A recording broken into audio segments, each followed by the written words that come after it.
Welcome to News with a View, hosted by me, John A. Costa.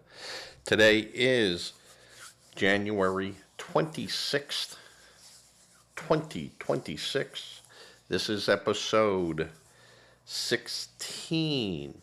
And today it's going to be more on, not more on. We know who's a moron. But this is going to be more on the civil and criminal proceedings on violators of our immigration law. A lot of talk from protesters saying that people are being kidnapped and it's illegal on what they're being done to, and there is a violation of their Fourth Amendment right. These people have no idea what they're talking about. Let's get into it. Title 8 of the U.S. Code identifies, and it's Title 8 of the USC, subsection 1325. And this identifies federal criminal offenses pertaining to immigration and nationality, including the following two entry-related offenses, which would be under subsection 1325. So, it makes it a crime to unlawfully enter the United States. Now, what does unlawfully enter the United States means? It means you did not go through one of the 17 designated immigration areas. I think it's 17. It applies to people who do not enter with the proper inspection at port entries, such as those who enter between ports of entry, avoid examination or inspection, or who makes false statements while entering or attempting to enter. A first offense is a misdemeanor, punishable by a fine and or up to 6 months in prison, or both. So we'll talk about this again a little bit later on in the show. This show is going to be about 45 minutes of where we start taking apart section 1325. Now, Title 8, USC, subsection 1326, deals with illegally re-entering the United States, which makes it a crime to unlawfully re-enter, attempt to unlawfully re-enter, or to be found in the United States having been deported, ordered removed, or denied admission. So when you see people that have come back, were deported and they said, hey, they came back 3 months later and snuck into the country, they fall under a little bit more of a crime. The crime is punishable as a felony. Now, that's a federal felony. With the maximum sentence of 2 years in prison. Higher penalties apply if the person was previously removed after having been convicted of certain crimes, up to 10 years for a single felony conviction, other than an aggravated felony conviction, or 3 misdemeanor convictions involving drugs or crimes against the person, and up to 20 years of aggravated felony conviction. So if you've been a bad boy or girl and were deported because you did a serious crime, but instead of holding you here, we just deport you back to your country. And if you come back in here, then the weight of the system falls upon you. Now, in those cases, they had exclusive, undeniable Fourth Amendment rights, where your Fourth, Fifth, and Sixth Amendment rights all come into play. If you're charged in a criminal offense, even though you're not supposed to be here, you do get a lawyer assigned to you under federal or a court lawyer, and you get representation if you cannot afford representation. You will not go in front of a judge without an attorney present. It's guaranteed. But you're going to be locked up. You're not getting out. You're not posting bond. It's a very serious offense. So, re-entry into the United States after being kicked out falls under a much more serious offense. So if you came back in after you were deported, let's say you were just deported, you had some type of little crime, nothing bad, shoplifting. It's bad, but you're not hurting anyone. You stole a car. You didn't hurt anyone. And you come back in. And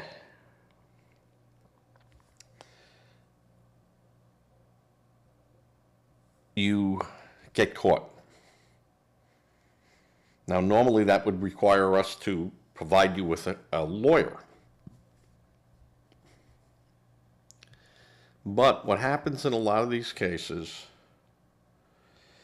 is what's called a flip-flop plea. Now, understand, I'm not a lawyer. I didn't play one on TV. I didn't do anything like that. I'm not a lawyer. I'm taking this information straight out of textbooks. So what they try to have these people do is go tell them, listen, you're screaming that we must provide you a lawyer. All right, we hear you. But if we charge you, you've entered this country illegally, re-entered, and then we'll charge you with an additional entered, an illegal entry with an illegal re-entry. So, you're going to go to jail for at least 2 years. But now, if you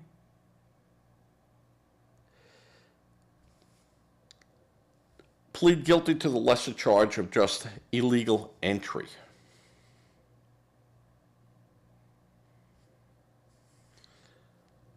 we won't charge you with a felony. We won't prosecute you for 2 years. And if we find other things that start getting tagged on, it could be longer. But that's up to you. And most of the time, the defendant will take the flip-flop plea.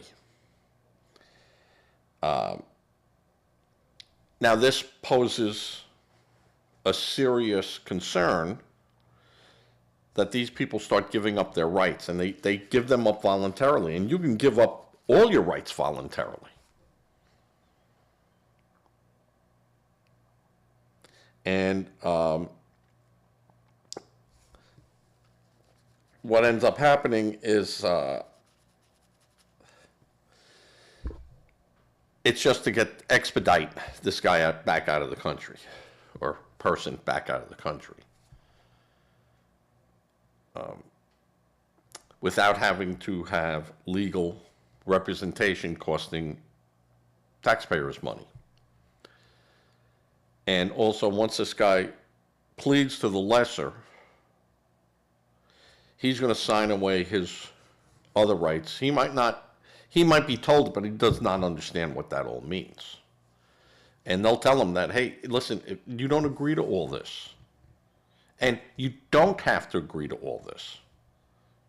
But if you don't agree to this, then we charge you, and we guarantee you're going to go to jail for 2 years. And then we get to deport you again. So we could skip all that and just deport you.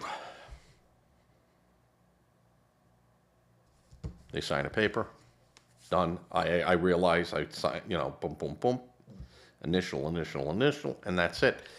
And lawyers get upset with that because they go, you're kind of hamstringing these people in. You're kind of making it impossible for them to make an informed decision because they don't know the information. Who would? Who would?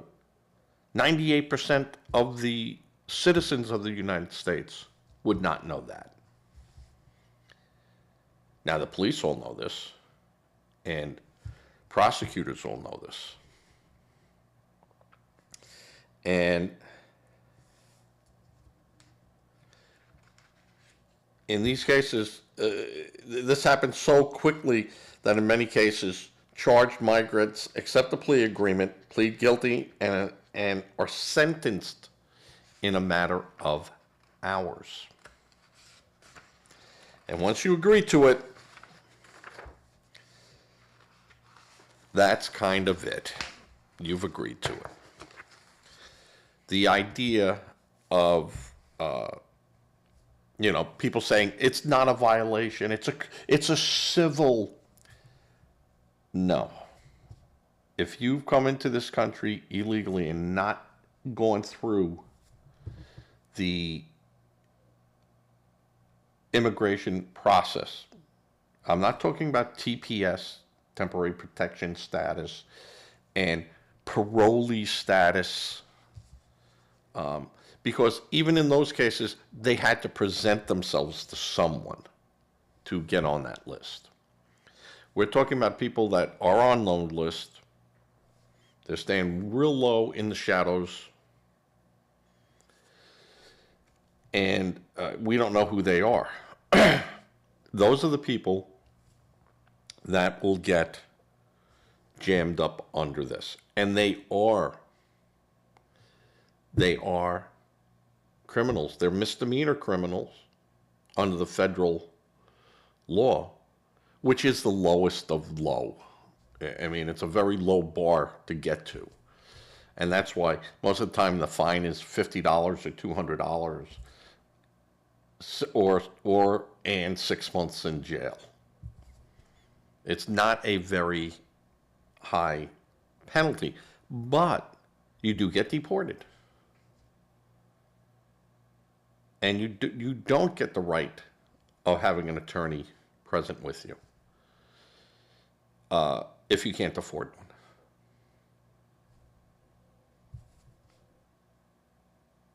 Because it's a civil penalty. We don't have to provide a lawyer for that. So it gets very dicey. And people can say, hey, they're being hoodwinked and stuff. They're not being hoodwinked. They're just given a choice. Which is worse. And I think that eventually we're going to have to change things so that there is no ambiguity between a citizen and an uninvited guest. And this is all being caused by the prior administrations not adhering to our border policies. This is all on the Democrats. Honestly. This is Obama and Biden. Now, things happened way before this.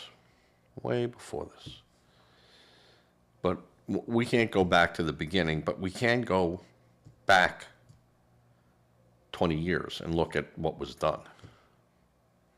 And a lot of problems. A lot of problems that are being caused because of the failure to secure our borders. Now, we'll talk about the latest Minnesota shooting. Again, the Peretti shooting.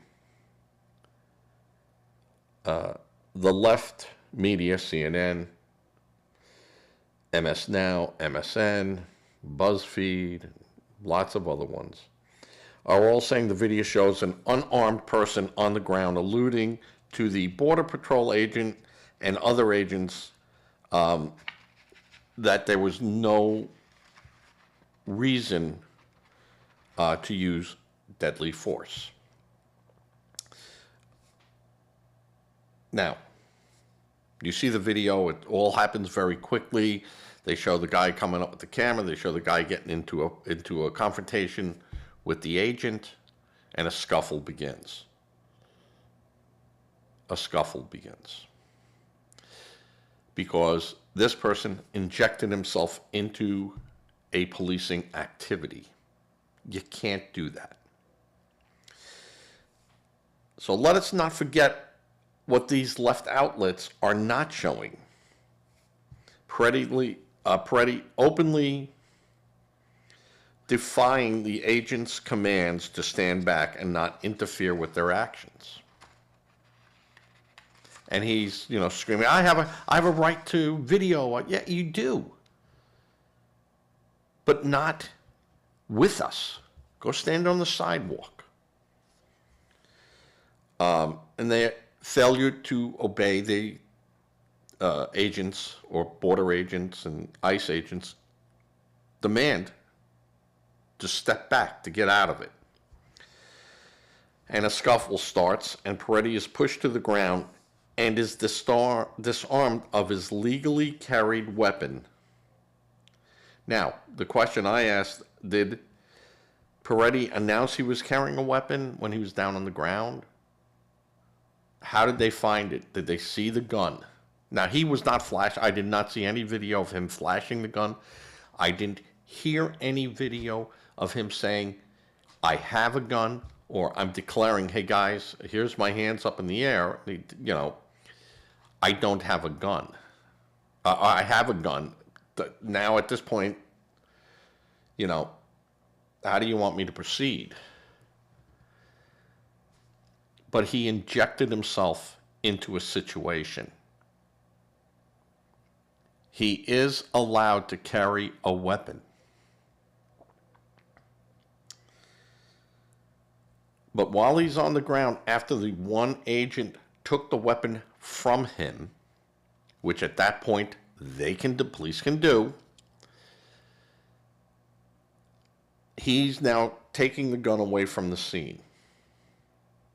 The other agents are subduing him, knowing, hey, we just took a gun off this guy. And now this guy apparently reaches down for something, is in the process of pulling it out. They don't know if it's another gun.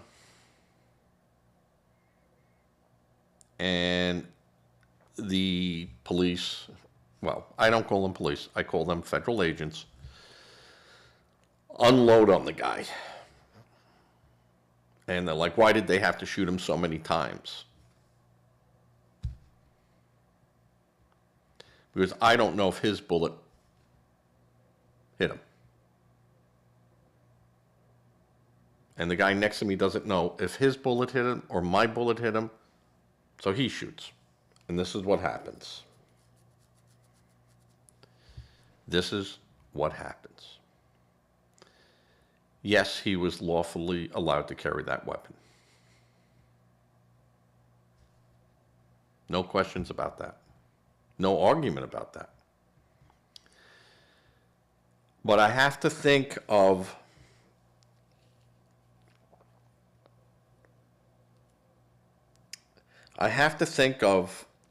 the logic of carrying a weapon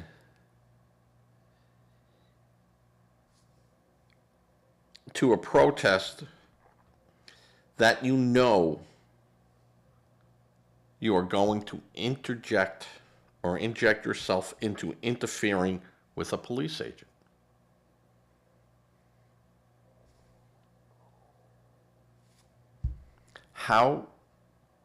What was going through your head?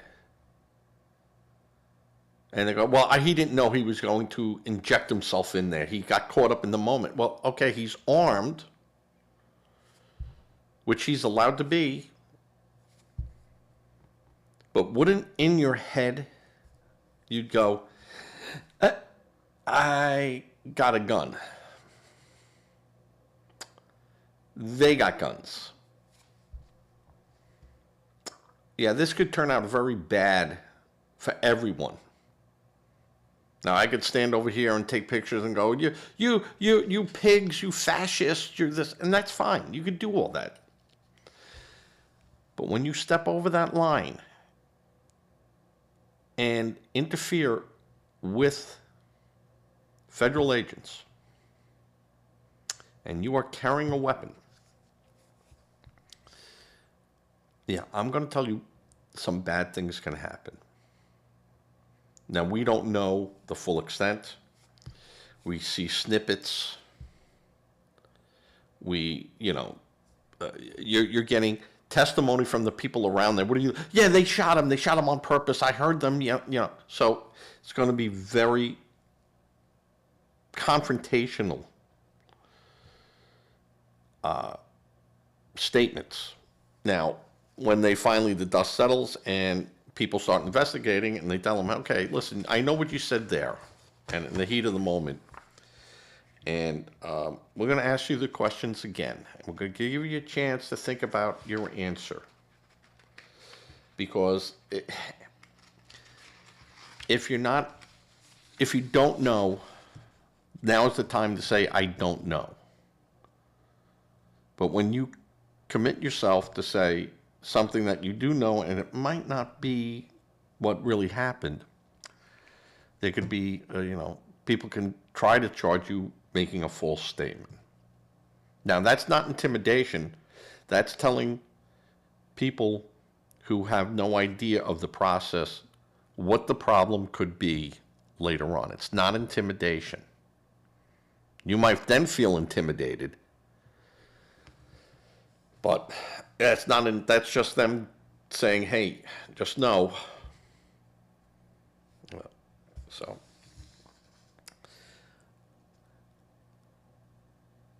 Freddie was warned by his family, be careful. Be careful. And they knew he was carrying a gun, and they told him, be careful. Governor Walz has told protesters and statements that protesters must remain peaceful and obey the police. Now, when he says police, he's meaning federal, I would think.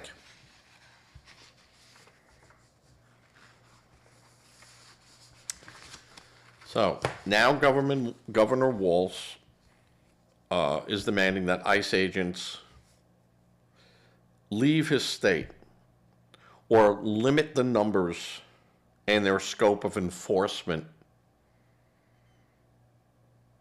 in Minnesota. So he wants to marginalize the ICE agents and border agents, which ICE agents are different than border agents. They're both federal law enforcement, but different agencies. Now, Department of Homeland Security has sent in many agents into, Minnesota for a reason. One, they needed backup for the agents that were already there. And secondly, the scope of crimes done by immigrants and commercial enterprises run by immigrants, citizens,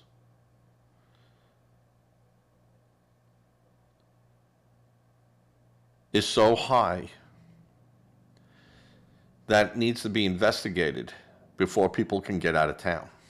And we've already seen where someone tried to take, I don't know, what, $350,000 in a suitcase in cash out.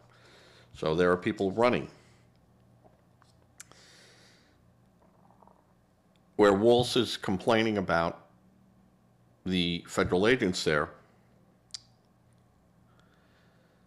the United States Constitution, Bill of Rights,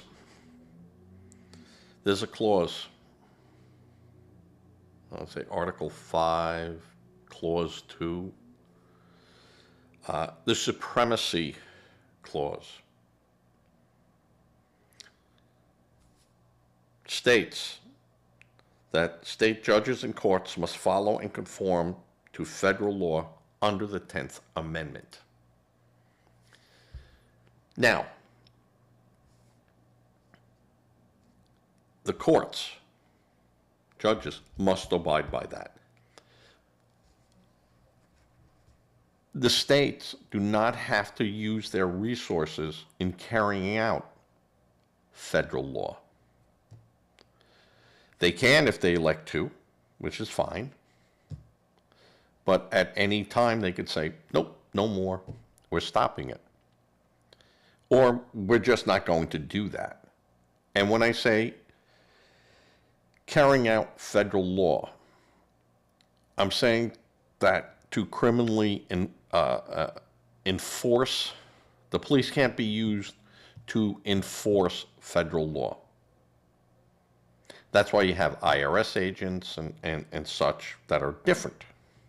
And you have FBI and DOJ, because they act in the federal arm.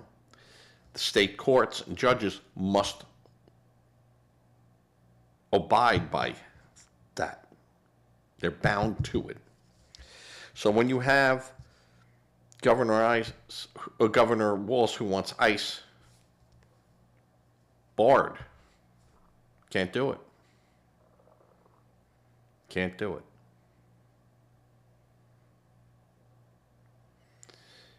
Now he'll say, well, I want it limited. There are no limits on the president's power and authority for sending as many federal agents into a state. Period. It's not in there.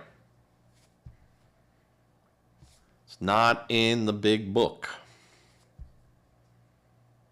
And what did I say happens when it's not in the big book? And people question the big book. Then it goes through federal judges in an appeal. And now we have the steps going up to the robes. But I am certain that this has been vetted in the past, because it has been used in the past. It has been challenged in the past. And because the words say the president has the power to do it, if you want to say add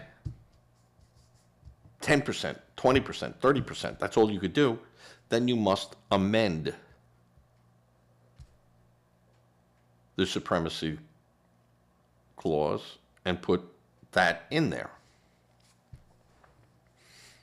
Think that's going to happen? I'm going to say no. And people are going to say, well, you know, they changed Roe v. Wade. Yeah, because abortion was never even mentioned in the big book. And as such, there's no language to amend. Doesn't exist. So, if it doesn't exist in the big book to be even discussed, it goes down to the states. Let the states decide. The power of the president doing what he's doing, that's there. So it is, there's no using one against the other.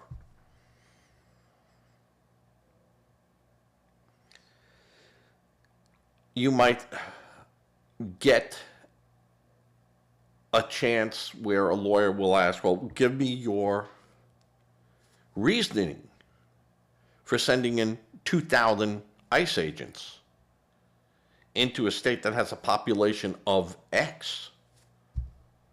Does that mean that in Texas or in California you'd send 20,000 ICE agents because the population is X? And the answer would be, if necessary, sure. And they go, well, what do you consider necessary? An uncooperative state government? A state government that would not put the National Guard out to act as a barrier from protesters attacking federal agents? Where the police were maybe unable or unwilling to provide that protection, which they have to provide. So we have to send in more people and maybe even federal and state troops if needed. And the judges will all go, yeah, well, that's what it says.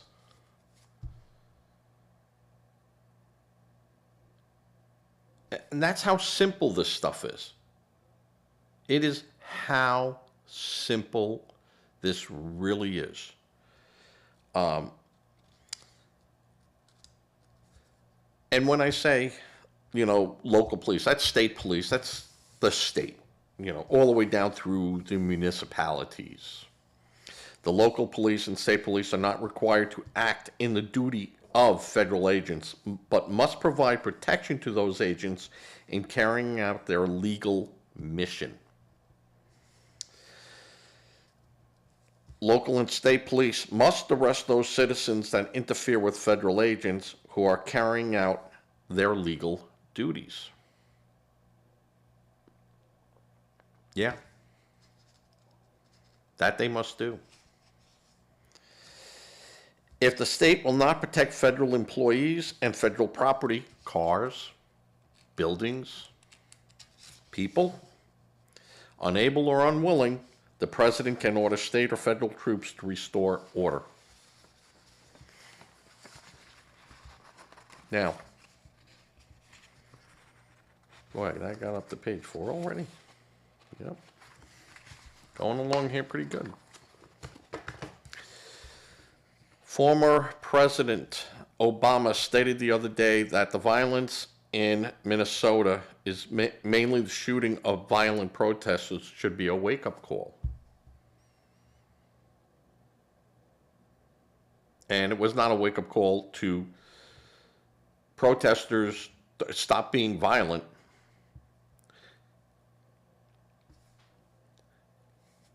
That he was stirring the pot.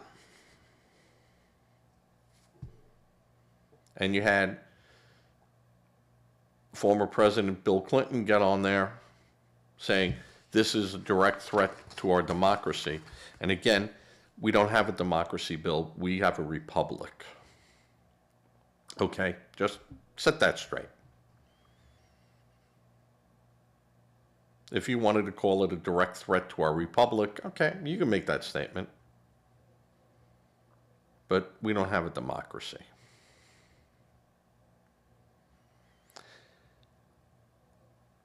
How about if Obama and Biden had secured our borders years ago? ICE would not have to try to figure out who's a citizen here legally in the first place. There is a chicken and egg here. We don't have to try to figure out what came first. The Democrats purposely and intentionally made it impossible for federal authorities to act in a manner that could not interfere with the Fourth Amendment.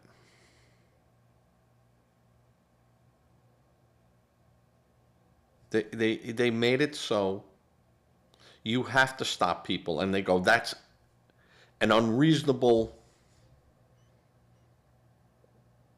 reason because he's black or he's brown or he speaks Spanish or he speaks Italian or his language or his ethnicity, knowing damn well that they're here and there's no way to stop it. There's no way to rectify it except for going into these areas and stopping people.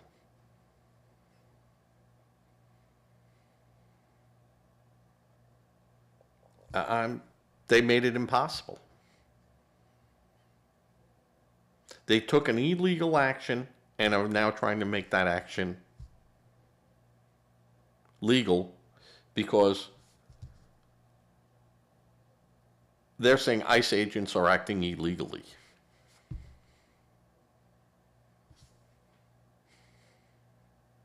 It's a problem. And you can have arguments on both sides on what is right because it's in the Constitution. So while I would like to scream that an illegal has no true Fourth Amendment rights, they have some. But when they stop an American, a citizen, they have full protection of everything, all our rights. Is it a violation of those rights to ask you to show your driver's license? Now, if you have a real ID, it will have the little star and they send you on your way and thank you. Is it all right for them to only stop a certain group of people?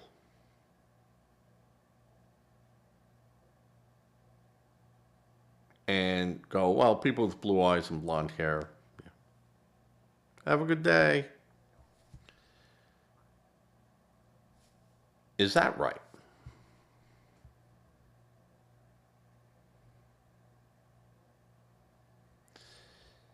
Is it unconstitutional to have a national ID program?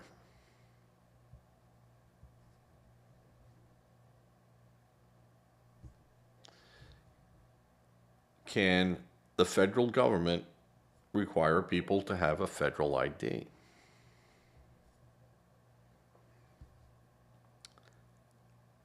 These are questions that need to be asked, and if they're asked, get a qualified answer for, because you have to. So I can understand I'm going to ask that, can the federal government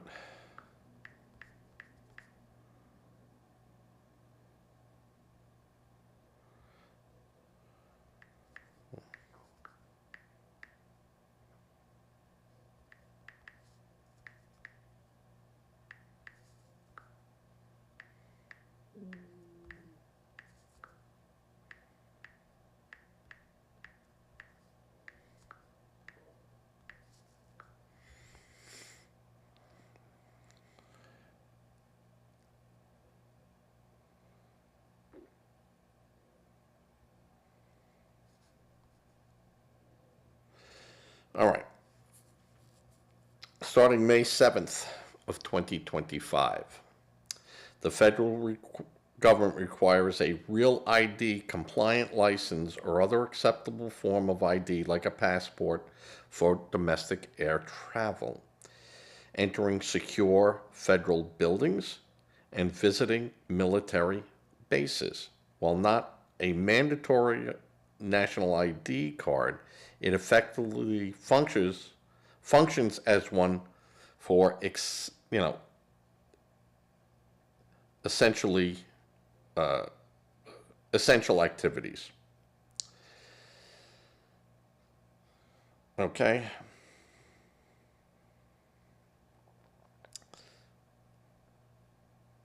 So now, most states now issue real ID compliant cards.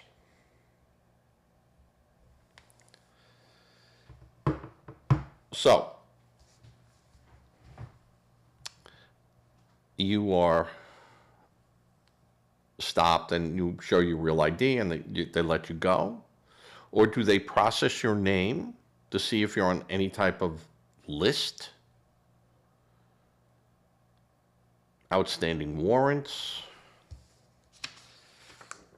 These are the questions that I say really have to be asked, because that affects all citizens.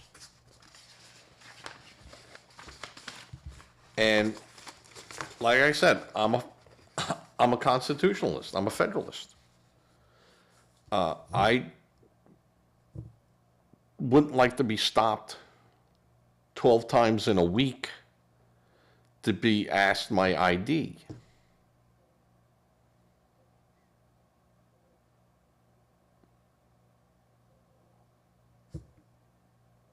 But in the same breath, if I worked in a federal building, I'd have to show my ID.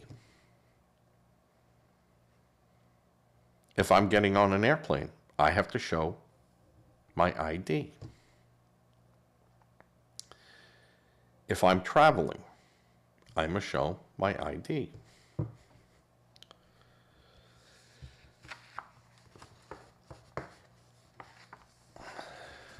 And where, to me, things get interesting with this, I'm going to end this in about 3 minutes, will be I go to a hotel to register, they want to see a picture ID.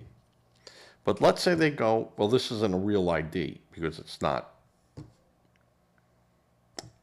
Do you have a passport? Do you have anything to show who you are? Well, yeah, my driver's license, but I can't really use that. Well, no, if this was a federal establishment, I might agree with you. But it's not. And they say, no, here's the thing, real ID only. Or you must show us your passport from the country you're visiting from, or I don't have that. I live here. But you're not a citizen, right? No. Well, you were a citizen somewhere else, right? Yeah. Where's your pass? I don't have one. Well, then you're not staying here. Those are where problems happen. Those are where situations can happen.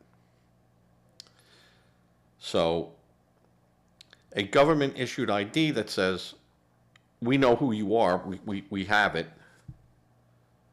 and you are not a citizen, but we know you're here, and because we gave this to you, you're here in some type of pending situation, and your driver's license expires on that pending date where we say it ends, whatever that may be, that's good enough. Welcome. No worries. You're covered. Those that do not and can't produce it, well, you're in a situation of there are your papers. Your papers do not seem to be in order, Herr Costa. Is that what is that what we're going to come down to? And you look at it and you go, oh, no, no, no. Well, you kind of forced us into that situation by not asking those questions at our border.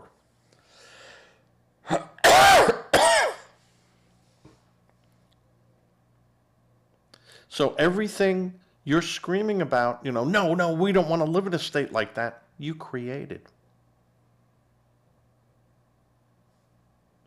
All right. With that, I'm going to say goodnight. I'm going to get this show up as soon as possible with limited editing. Yesterday's show is going up today, but I'll force that date into the 25th.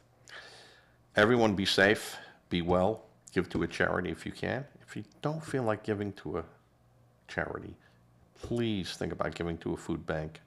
And not just food, they need money. By giving them money, they can target an immediate need for something. Very important. So think about it. Because when you help like a food bank, that is local and it helps. Say a prayer. Prayer does work no matter what a Democrat tells you. And with that, I am going to say goodnight and fade to